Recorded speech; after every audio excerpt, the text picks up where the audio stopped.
Hey, what's up everyone? So today I have a very beast gameplay for you guys.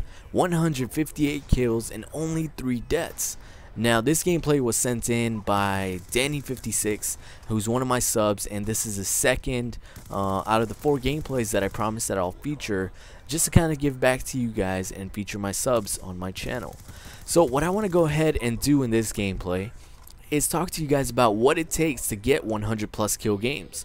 And what I'm going to do is break it down into a few categories. So the first thing is class setup. Second thing would be the different tactics you can do to help improve your score streaks, keep them alive, and just stay alive yourself. So tactics would be the second thing I'm going to cover.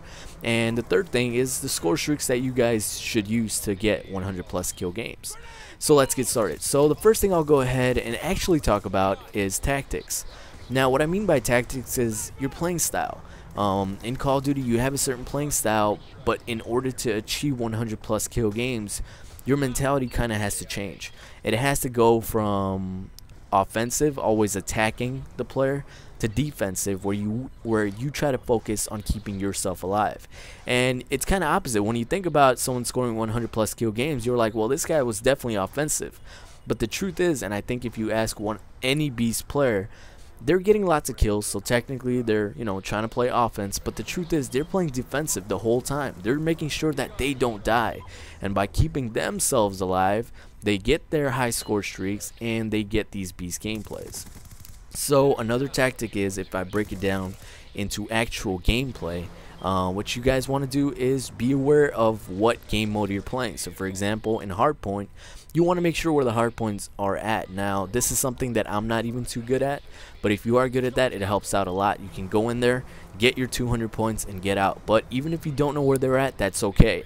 What you want to do is kind of pick an area where the enemy are going to be spawning from and trying to attack the hardpoint. Let them get into the hardpoint and then kill them to gain extra points. So you defend the hardpoint, you kill them, and whenever you get the hardpoint back, you get 200 points again. So that's something that you guys want to do. And it's not even about hardpoint. It could be about headquarters. It could be about demolition, domination. Just know what game mode you're playing and play that game mode to your favor as to how you can get the most points out of it. So those are tactics that you guys can use. Now aside from that, I want to mention a few things. In order to get 100 plus kill games, you gotta have noob players on the other team. It's a fact. Now I don't mean noob players such in low levels. Noob players can be last prestige, legit, and they could just suck at the game, or maybe they don't suck, they just keep attacking the objective. They just trying to keep capturing the flags or defend the objective. Those players are ideal for you as a beast player, as a person that's trying to get 100 plus kill games. You need those guys on your team. They may not be noobs again, but as long as they keep rushing towards the objective and they don't care about how many times they die, those are the people you love. So this is something you can't control, but it needs to happen. A lot of times you also have to kind of make sure that you don't overdo it. If you have lots of VTOLs and lodestars and swarms ready, you kind of break it down. You want to break it down and not use them all at the same time, because if you do, well, guess what? People are going to start leaving the lobby, leaving your gameplay, and you're going to be left with like 1 or 2 people, or possibly no one on the other team. So you want to avoid that. I know this is a lot to ask, but a beast player, a player that knows what he's doing, will divide up its score streaks to make sure that people don't rage quit. And that's, believe it or not, that's something that you have to make sure, even though you can't control it. But aside from that, let's go ahead and talk about score streaks. Now score streaks, I suggest that you guys use the stealth chopper. The reason why I say that is because the stealth chopper gives you lots and lots of kills, especially on a small map and on an open map. It works very well. Now there's a good chance it can get shot down, but with my experience, it doesn't get shot down as often, just because it doesn't appear on the minimap. So it does help. So the stealth chopper gets you a lot of kills. It's not too high, it's very reachable. And aside from that, I use either the VSAT, which is the Blackbird, or I use the Lodestar and Dogs. I always use the stealth chopper and the Lodestar. Either I'll mix it up between the VSAT or Dogs, depends on what I'm trying to go for. If I'm just trying to have a good gameplay, I'll use the VSAT, as to where it doesn't give me kills, but it gives me a lot of points. But if I want to beast gameplays and make sure all my kill streaks or score streaks are lethal, I'll use Dogs instead of the VSAT.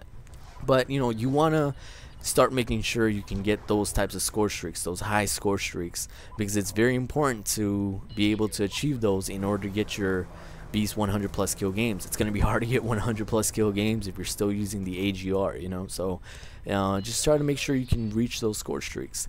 And the third thing is class setup. So far as class setup goes, I'm not a big fan of class setup, because whenever a new Call of Duty game comes out, the first thing people always do is try to find the person that got 100 plus kill games and copy and mimic their exact class setup. And to me, that's not the way you should do it.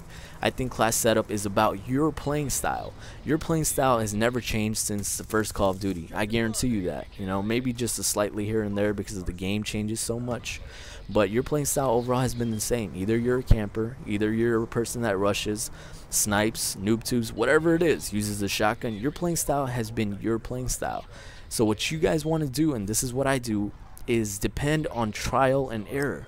If you use the shotgun well, use the shotgun. Experiment with the shotgun. Experiments with the perks.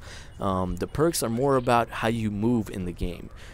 So if you're a person that likes to camp, forget using Ghost in Black Ops 2, because Ghost only works when you're not moving around. So you want to make sure, or when you are moving around, excuse me. So you want to make sure that you're only using Ghost in that situation. But again, that's how class setup works. But I'll go ahead and give you my exact class setup. Now, I'm the type of person that likes to move around in an area. So I'll pick a small area and I'll consistently keep moving around. I don't like to camp because I think camping is very slow. It won't get you 100 plus kill games. By the time you get on your score streaks, the game could be over. So when I use that, I use the MP7 suppressed with FMJ. And I know FMJ is not something that a lot of people advise, but I like to use it. Aside from that, I also use Hardline and Ghost because I consistently move around, and I use high score streaks, so I want to get those score streaks quickly as possible and as often as I can. Now, aside from that, I'll also use Scavenger. Scavenger helps me gain my equipments back, and the equipments that I use will be EMP grenades, because every time you disable it, throw something, you get points for that, and maybe a bouncing Betty. As far as the third perk goes, it's up for grabs. You can use whatever you like. It depends on your playing style. So I hope you guys enjoyed this gameplay, guys. 158 kills and only 3 deaths.